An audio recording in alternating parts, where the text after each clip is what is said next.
Ayer el Banco de México entregó, pues, 321.653 millones de pesos, que equivale al 1.5% del PIB, del Producto Interno Bruto, al gobierno federal por concepto de su remanente de operación correspondiente al ejercicio fiscal de 2016, lo que le da un enorme respiro a las finanzas públicas.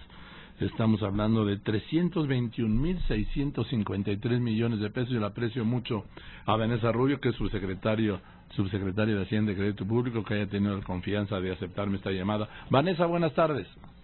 Al contrario, gracias a ti, estimado Joaquín. Muy buenas tardes y buenas tardes a tu auditorio. A ver, cuéntanos primero, ¿qué significa? Primero, ¿cómo obtiene el Banco de México este remanente o le puedo decir utilidad?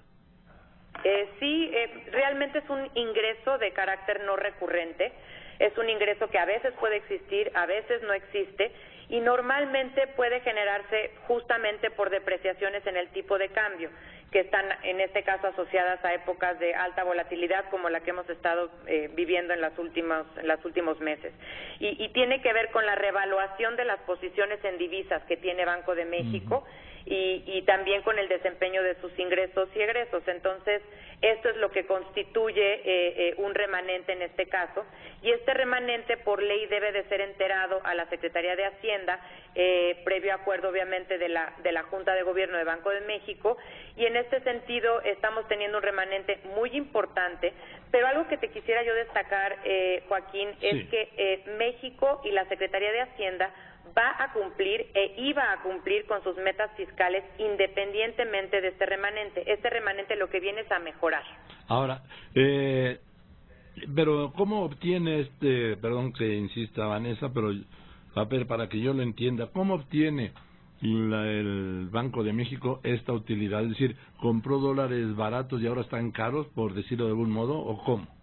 Es correcto, es correcto. Aquí tiene distintas posiciones Banco de México en distintas divisas, tiene desde luego en pesos, pero también tiene en divisas internacionales, y aquí se revaluaron las divisas que tenía Banco de México en moneda extranjera y principalmente dólares, y en este sentido tiene este remanente.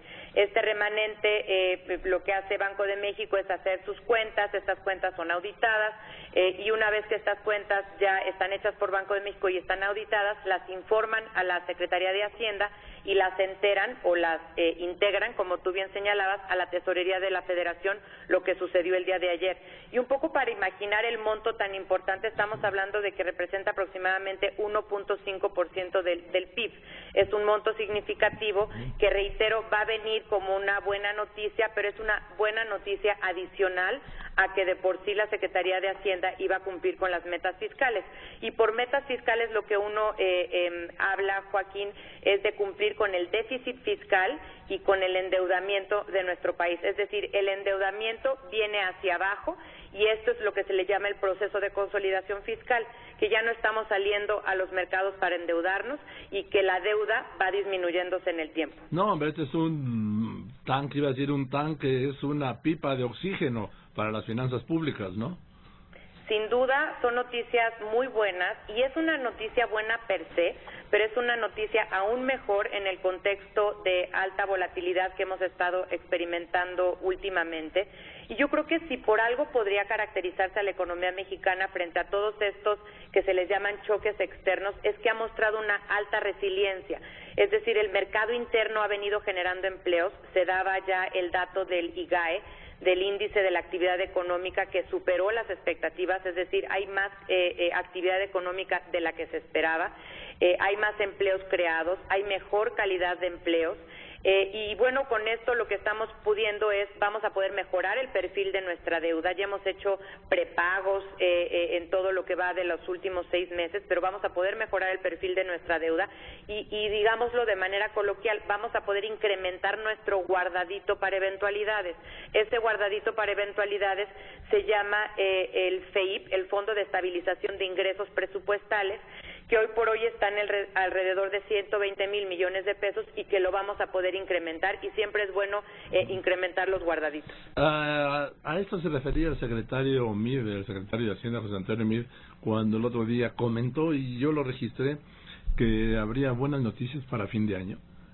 Es correcto. Yo creo que mientras el año pasado enfrentamos muchos choques externos, digamos noticias en donde nos decían el precio del petróleo cayó, la plataforma petrolera de México disminuyó también, el peso está sumamente presionado en el tipo de cambio, hemos enfrentado todo eso y aún así el año pasado cerramos con un crecimiento de 2.3%, mientras por ejemplo, Joaquín, en América Latina el promedio fue de menos 1%, es decir, no obstante estos choques externos hemos podido salir adelante. Por ejemplo, el presupuesto de México hace tan solo 4 años dependía, Joaquín, en 40% de nuestros ingresos del petróleo y ahora depende nada más el 17%. ¿Por qué? Porque ahora nuestros ingresos fiscales, producto de la reforma, son mayores. Entonces, tenemos ingresos más estables para el mediano y largo plazo, pero estas noticias sin duda caen muy bien, son un complemento importante al proceso de consolidación fiscal y vamos a mejorar el perfil de nuestra deuda, vamos a continuar disminuyendo nuestra deuda, vamos a incrementar este colchón que tenemos llamado FEIP, el Fondo de Estabilización de Ingresos Presupuestarios, y todo esto más el IGAE, que reitero, implica que hay mayor actividad económica en nuestro país, pues sí son mejores noticias en este 2017 y con la robustez que estamos teniendo en finanzas públicas vamos a enfrentar esta volatilidad de una mejor manera y también lo que ya tú has comentado en varias ocasiones, hemos estado en un diálogo más positivo, más propositivo y más anclado ya con los secretarios de las distintas carteras en Estados Unidos y esperamos con esto darle un mejor cauce a la relación bilateral en el caso de Hacienda en la parte financiera, fiscal y aduanera. Bueno, lo que es notable es la recuperación del peso ante el dólar, Vanessa. Hay que recordar que el 20 de enero estaba en 22 pesos 5 centavos el interbancario y en este momento está en 18.70. Estamos hablando de una recuperación de más de 2 pesos, de 2 pesos 30 centavos, estamos hablando de una recuperación del 10%. Es correcto, en su punto más alto lo tuvimos arriba de 22 y ahora lo estamos teniendo por debajo de 19 ya por varios días consecutivos, hoy en uno de sus puntos más bajos. Y esto lo que muestra es que los mercados le están imputando menos riesgo al peso. Incluso lo que hemos venido observando, Joaquín, es que ya hay muchas coberturas que se están comprando a la inversa de lo que veíamos el año pasado. Es decir, se están comprando cada vez más coberturas por si el peso llegara a apreciarse de manera más significativa. Entonces, sí, un comportamiento distinto de los agentes financieros que invierten en nuestra moneda, que invierten en proyectos mexicanos y también pues se han estado materializando una serie de proyectos productivos y de inversiones muy importantes, producto de las reformas, todo lo que ha pasado con el sector energético, con el farm out de Pemex, con los activos que ya está comenzando también a vender Pemex. Ayer se firmó ya el proyecto de la red compartida y la inversión tan importante que va a haber en red compartida. El sector financiero, en el sector bancario, tenemos una banca realmente muy bien capitalizada, líquida, que va creciendo a tasas de 2 dígitos por los últimos 22 meses.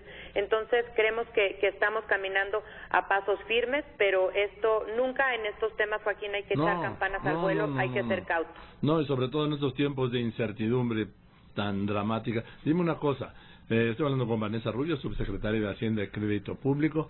A ver, Vanessa, ¿no es ya el déficit un tema de preocupación en las finanzas públicas? No es un tema de preocupación, es un tema, yo te diría, de ocupación. Nos estamos ocupando de él. ¿Y cómo nos estamos ocupando de él? Disminuyéndolo. Esa es la mejor manera de cumplir nuestros compromisos y que quienes ven en México un país serio que cumple sus planes lo vean constatado. Lo vieron constatado el año pasado, Joaquín. El déficit lo planteamos a inicios de año en 3.5, después lo mejoramos a 3% y cuando cerramos el año lo más que cumplimos, es decir, mejoramos la expectativa y lo pusimos en 2.9 y así continuará la trayectoria descendiente del déficit y estamos en lo que hemos comprometido en esta estrategia de consolidación fiscal multianual. En el tema del déficit, ¿no hay motivo de preocupación y el compromiso seguir reduciéndolo? Porque yo escucho luego críticas que la preocupación por el déficit y que ha ido creciendo. No, se ha venido ya, como se ha comprometido en la estrategia multianual, en un momento tuvimos que parar ese déficit y después comenzar la trayectoria descendiente, y así lo cumplimos el año pasado y así lo estaremos más que cumpliendo este año, y con estas buenas noticias estaremos en una mejor posición para hacerlo. Bueno, Vanessa, pues te aprecio mucho que me hayas contestado el teléfono esta tarde. Al contrario, para mí es un gusto platicar contigo, Joaquín. Saludos. Gracias igualmente, Vanessa Rubio, subsecretaria de Hacienda y Crédito Público.